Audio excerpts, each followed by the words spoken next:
Halo Sahabat Unikarta, kembali lagi bersama kami Pers Mahasiswa Unikarta. Jadi, ini merupakan episode pertama kami yang kami coba untuk buat sekaligus dalam momentum Dies Natalis ke berapa? Oke, 42 tahun. Oke, ke 42 tahun Universitas Kutai Kartanegara. Tapi seperti kata pepatah, tak kenal maka tak sayang. Bersama saya Nara dan teman saya Jiki. yang pada kesempatan kali ini akan membersamai teman-teman 1 jam ke depan.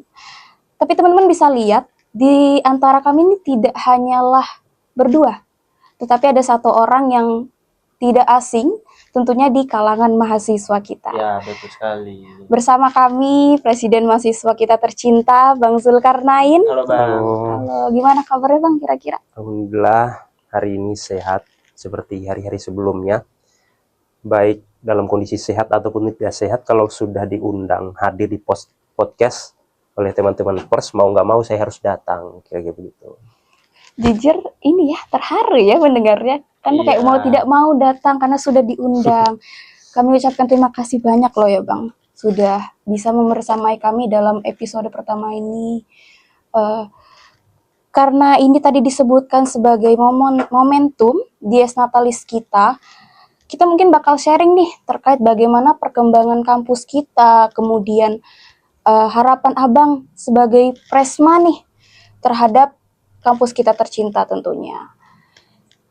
Kita coba buat ngobrol santai aja, non formal, kita chill, kayak kita ngobrol sama teman lah ya. Jadi harapannya kita bisa kayak enjoy gitu. Oke. Mungkin sebagai Presma kan kami tahu kalau Abang tuh punya visi misi tuh buat menjadi atau mengajukan diri buat menjadi Presma. Tetapi apa sih yang melatar belakangi hal tersebut? Kayak mungkin kan pasti ada plan Abang sebagai Presma di sini gitu. Ini tentu berkaitan dengan bagaimana visi misi Abang dalam membantu perkembangan kampus kita. Mungkin bisa dijawab Bang? Oke, yang pertama yang menjadi semangat atau motivasi saya kenapa punya niat ingin menjadi seorang Persma. Jujur ini saya hobi sekali untuk berorganisasi, karena memang secara dampak dan manfaat saya merasakan secara langsung dampak daripada organisasi. Tentu hal yang mendasari kenapa sampai hari ini saya masih bertahan untuk menjalankan kegiatan, untuk memperjuangkan aspirasi masyarakat yang tentu itu berkaitan dengan organisasi, karena memang saya percaya bahwa organisasi ini menjadi ruang untuk berproses yang mungkinnya pas awal maba kita nggak bisa public speaking, kita nggak bisa memahami tentang manajemen waktu. Jadi ketika kita masuk dalam organisasi, kita punya ataupun kita bisa belajar tentang hal itu. Tentu yang menjadi visi misi saya, ini kan saya berpasangan dengan saudara Nunuk, tapi karena pada kesempatan ini cuma saya yang diundang, tentu saya akan memaparkan apa yang menjadi visi misi yang kami bawa berdua. Yang pertama yang kami bawa itu yang berkenaan dengan inklusivitas. Jadi di Unikarta ini ada 7 fakultas yang mana kami sadari, yang kami pahami bahwa latar belakangnya itu pasti berbeda-beda. Nah, inklusivitas yang kami maksud ini supaya teman-teman yang dari Visipol misalkan tidak hanya mengenal ataupun berbaur dengan teman-teman yang sesama Visipol. Begitupun dengan fakultas-fakultas lain. Artinya kehadiran BEM Unikarta, kehadiran saya dengan Nunuk, anggaplah begitu, untuk merangkul ataupun mencoba untuk menyatukan teman-teman dari berbagai fakultas. Nah, tentu ini kami dorong melalui kegiatan-kegiatan kolaborasi, dan tentu hal itu sudah kami jalankan hari ini. Terus yang kedua, kami mengusung visi yang berkaitan dengan memberikan dampak yang sangat luas terhadap masyarakat.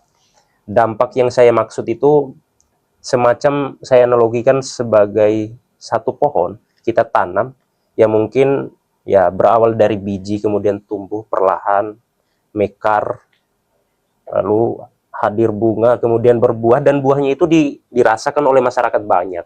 Itu yang saya maksud dengan berdampak. Jadi kehadiran kami, misalkan apa yang sudah kami jalankan hari ini, contoh kecilnya saja, memperjuangkan apa yang seharusnya diinginkan oleh masyarakat itu sudah kami jalankan hari ini, kira-kira begitu. Oke. Tadi sempat dikatakan kalau abang tuh berusaha dan memang hobi dalam berorganisasi nih, Iya. sesuai dengan tema Dies Natalis kita, yaitu optimalisasi budaya lokal menuju kejayaan Nusantara. Gimana sih bang? Atau bagaimana peran mahasiswa yang aktif dalam, semisal aktif dalam organisasi ataupun tidak aktif dalam organisasi itu dapat menjadi atau mengambil peran dalam kemajuan atau kejayaan Nusantara itu sendiri. Nah, terkhususnya di Kutai Kartanegara ini kan daerah yang kita kenal kaya akan sejarah, nilai budaya, dan adat-adat. Tidak hanya melalui organisasi, secara individual pun kita bisa mempromosikan bahwa di Kutai Kartanegara ini ada hal yang menarik loh, kalau dibandingkan dengan daerah-daerah lain. Contohnya ada museum, ada peninggalan-peninggalan sejarah yang kita bisa belajar di sana. Tentu ini kita harap bisa promosi. Kalau kita lihat kondisi sekarang ya, daerah itu kenapa pembangunan sampai hari ini belum bisa dijalankan, belum bisa direalisasikan, alasan pemerintah itu kan karena keterbatasan anggaran. Transferan pusat ke daerah itu belum bisa dijalankan, sehingga mau nggak mau daerah ini dituntut untuk mandiri, kira-kira begitu. Kemandirian itu bisa kita dorong melalui peningkatan PAD, pendapatan asli daerah. PAD itu kan bisa kita dorong dari berbagai sektor, contohnya berkaitan dengan budaya. Contohnya kita promosikan baik secara kancah nasional, lebih-lebih internasional. Bayangkan aja ketika kemudian teman-teman kita ataupun saudara-saudara kita yang ada di Pulau Jawa, Sulawesi, Sumatera, ataupun luar negeri datang ke Kutai Kartanegara, mengetahui bahwa di sini ada sesuatu peninggalan sejarah yang sangat bermakna, kaya akan budaya dan lain sebagainya, itu kan bisa menjadi salah satu daya tarik wisatawan, kira-kira begitu. Nah, kita promosinya melalui kegiatan-kegiatan, ya baik yang teman-teman yang non organisasi mungkin lewat sosial medianya, kira-kira begitu. Oke. Mungkin kita bakal bahas terkait perkembangan nih. Menurut abang, gimana perkembangan kampus kita ini sebelum abang mencalonkan diri sebagai Presma dan atau bahkan selama menjadi Presma dan setelah menjadi Presma gitu. Bagaimana perkembangan sejauh ini? Saya bisa memberikan gambaran kalau kita bicara dari awal berdirinya kampus, bagi saya itu terlalu jauh. Mungkin saya ini mahasiswa angkatan 2022, mungkin saya bisa memberikan gambaran bagaimana wajah Unikarta ini sejak 2022 sampai 2026 hari ini.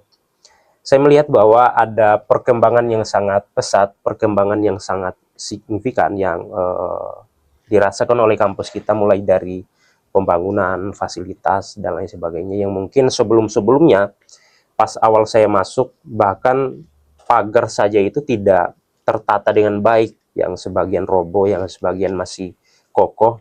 Padahal pagar sendiri itu kan menjadi wajah daripada Unikarta kan. Orang kalau lewat di depan kampus, kalau lihat pagarnya saja rusak, apalagi sesuatu yang ada di dalamnya, kira-kira begitu. Artinya kampus kita ini sudah perkembangannya sudah signifikan, mulai dari pembangunan, fasilitas, SDM, tenaga pengajar, dan lain sebagainya.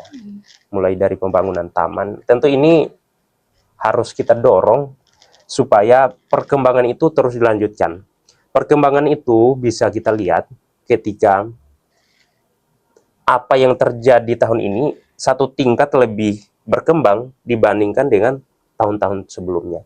Mungkin satu hal yang bisa saya kritisi terkait dengan apa yang sedang dijalankan oleh kampus ini, saya melihat bahwa di kampus kita ini kurangnya musyawarah mufakat, contoh dalam hal pengambilan kebijakan, keputusan, dan lain sebagainya. Keterlibatan mahasiswa tuh saya rasa masih sangat kurang. Contoh halnya yang sangat simpel lah, nggak usah terlalu jauh.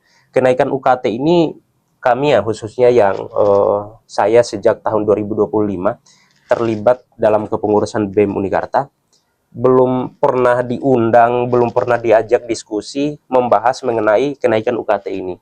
Padahal kenaikan UKT ini sendiri sangat berdampak dan ya tentu ini sangat merugikan mahasiswa. Harusnya paling minimal keterlibatan mahasiswa itu sangat dan harus didorong kira-kira begitu. Kita juga ini kan perlu mengetahui kenaikan ini apakah menyesuaikan dengan inflasi yang ada atau hanya sekedar naik tanpa ada alasan yang jelas. Sampai hari ini kami belum mendapatkan jawaban ataupun keterangan resmi dari pihak universitas, kira-kira begitu.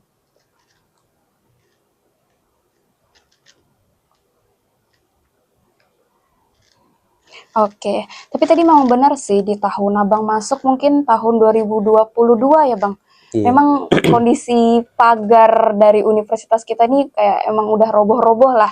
Tapi alhamdulillahnya semakin bertambahnya tahun, universitas mulai peduli atau mulai perhatian terhadap fasilitas di kampus kita ini. Iya. Benar. Mungkin dari Rizky ada pertanyaan kepada Presma kita? Menurut Abang Kajol nih, gimana sih kondisi Unikarta saat ini? Apakah Mas baik-baik aja apa tidak? Kalau ditanyakan baik-baik saja atau gimana, tentu setiap sektor, apalagi yang berkaitan dengan dunia pendidikan, tentu punya masalah ataupun persoalan yang mungkin ya hari ini masih belum bisa diselesaikan.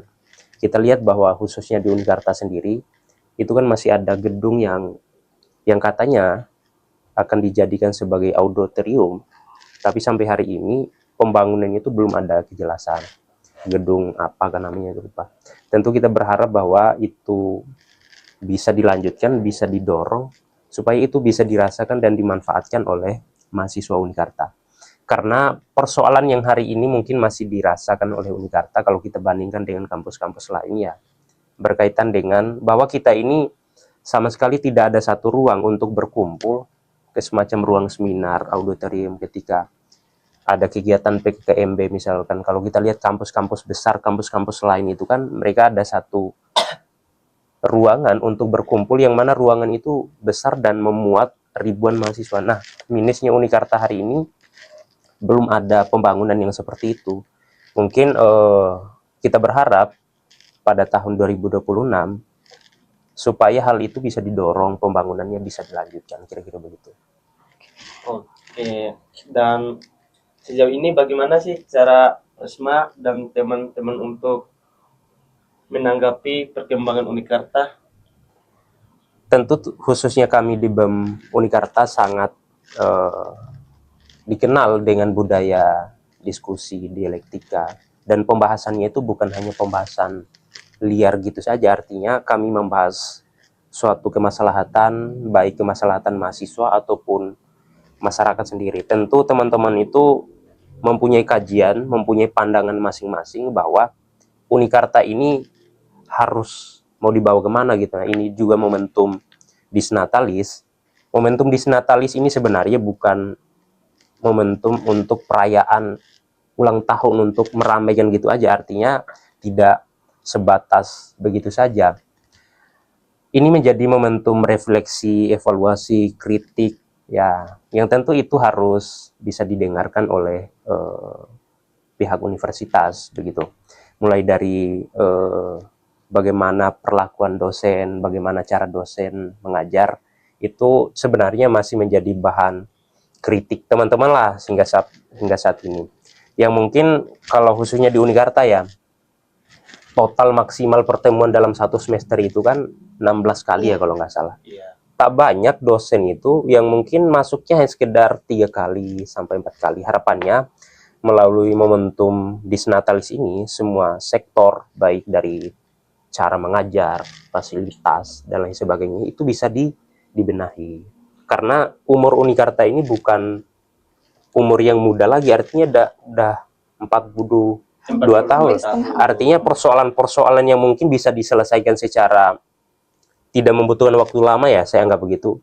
Harapannya bisa diselesaikan begitu. Lagian ini kan bukan persoalan yang berat, bukan juga persoalan yang serius. Ya tinggal bagaimana dekan misalkan ataupun rektor menginstruksikan supaya tenaga-tenaga pendidik ini bisa mengajar dengan baik, masuk tepat waktu, sesuai dengan standar yang sudah ditetapkan, kira-kira begitu. Oke.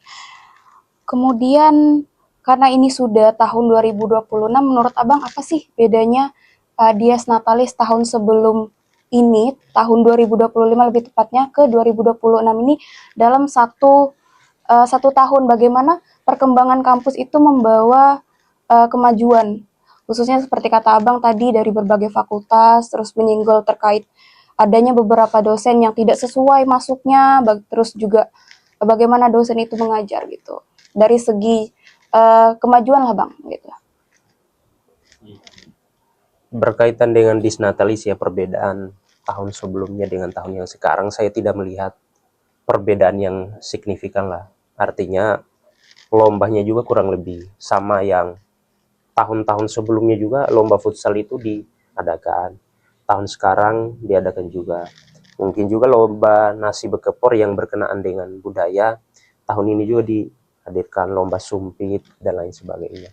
Artinya berkaitan dengan lomba ataupun hal-hal yang mungkin mengundang euforia mahasiswa tidak terlalu jauh berbeda lah. Cuman pada tahun ini ada satu hal yang baru, yaitu lomba mini soccer. Mini soccer itu sasarannya bukan hanya pada mahasiswa yang hari ini masih aktif saja, artinya pada kesempatan ini alumni juga dilibatkan.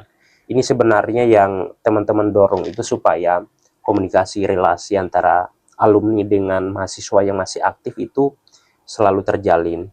Artinya teman-teman ini bukan mengenal teman sesama angkatan saja, artinya alumni juga itu perlu kita kenal lebih jauh lah, supaya relasi-relasi itu bisa dibangun dan terjalin dengan baik.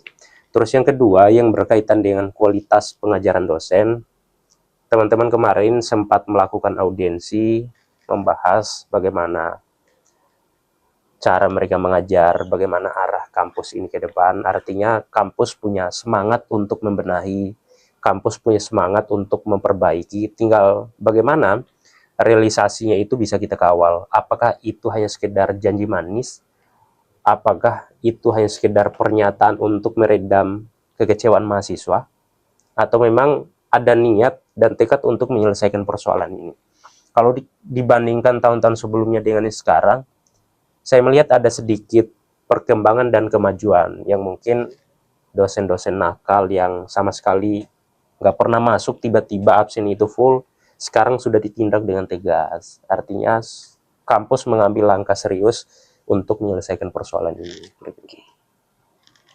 Kemudian bagaimana perkembangan kampus dalam mengadakan fasilitas dalam kegiatan belajar mengajar nih Bang. Terus bagaimana pihak kampus itu memfasilitasi untuk UKM ataupun BEM gitu. Terkhususnya proses belajar mengajar ya, yang mungkin sejak tahun 2022, 2023 sampai 2024 kalau nggak salah itu belum tersentuh fasilitas yang memadai ya. Ya mungkin semua teman-teman merasakan lah, semua mahasiswa merasakan jika siang hari kemudian panas, terik dan lain sebagainya. Kan luar biasa panasnya di dalam kelas. Tapi memang ada sikap responsif dari pihak universitas menghadirkan AC di tiap-tiap kelas, kemudian didukung dengan kipas. Walaupun AC itu tidak terlalu dingin, mungkin pada saat awal kita masuk ke dalam kelas, AC-nya memang terasa dingin, tapi beberapa menit kemudian, 5-10 menit kemudian, ya ujung-ujungnya tetap panas. Ini sebenarnya yang menjadi bahan evaluasi dan kritik bagi kampus sekarang. Artinya mereka tidak hanya menghadirkan satu fasilitas saja, artinya fasilitas yang sudah dihadirkan itu perlu perawatan, perlu perbaikan, yang mungkin AC-nya kalau nggak dingin supaya bisa didinginkan gitu-gitu. Yang mungkin ya standarnya kurang bagus, standarnya bisa dinaiki lagi, kira-kira begitu. Oke. Kemudian tadi sempat dikatakan bahwasannya mungkin kalau dari saya ya bisa menyimpulkan sebagai mahasiswa angkatan 2025 nih Bang, syukurnya dapat fasilitas yang bagus. Alhamdulillah, berarti kalau dari posisi saya dapat mengatakan perhatian kampus ke Iya, betul. fasilitas KBM itu sudah lumayan meningkat. Mungkin sebagai harapan abang nih, sebagai seorang presiden mahasiswa kami yang sebagai wadah bagi kami untuk menyalurkan atau memberikan aspirasi, kemudian untuk menyampaikan aspirasi baik itu kepada fakultas ataupun kepada universitas. Apa sih harapan abang buat kampus kita ini ke depannya? Tentu BEM ini sebenarnya menjadi wadah bagaimana aspirasi itu bisa dikumpulkan. Sejauh ini dan 6 bulan kepengurusan saya berjalan, segala bentuk persoalan hari ini kami tampung lalu kemudian kami suarakan. Kemarin kami mengawal teman-teman di FKIP untuk menindak salah satu dosen yang saya anggap nakal hingga akhirnya hari ini sudah dipecat. Artinya keberadaan BEM universitas ya sangat-sangat responsif lah menurut saya. Mungkin bagi teman-teman ada kritik dan lain sebagainya. Ya kita harap bahwa kampus ini selalu bisa berkembang, menjunjung tinggi bagaimana nilai-nilai demokrasi, bahwa setiap pengambilan keputusan dan lain sebagainya, apapun itu kebijakan yang diambil, harapannya keterlibatan mahasiswa itu bisa didorong, kira-kira begitu.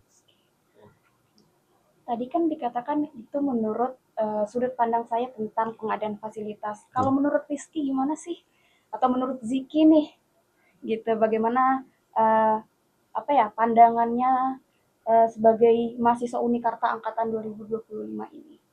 Menurut aku juga alhamdulillah sekali angkatan 25 ini dilengkapi lah dengan fasilitas yang bagus. Yang dari dulunya nggak ada AC, alhamdulillahnya sekarang udah ada AC dan udah nyaman lah untuk belajar. Oke.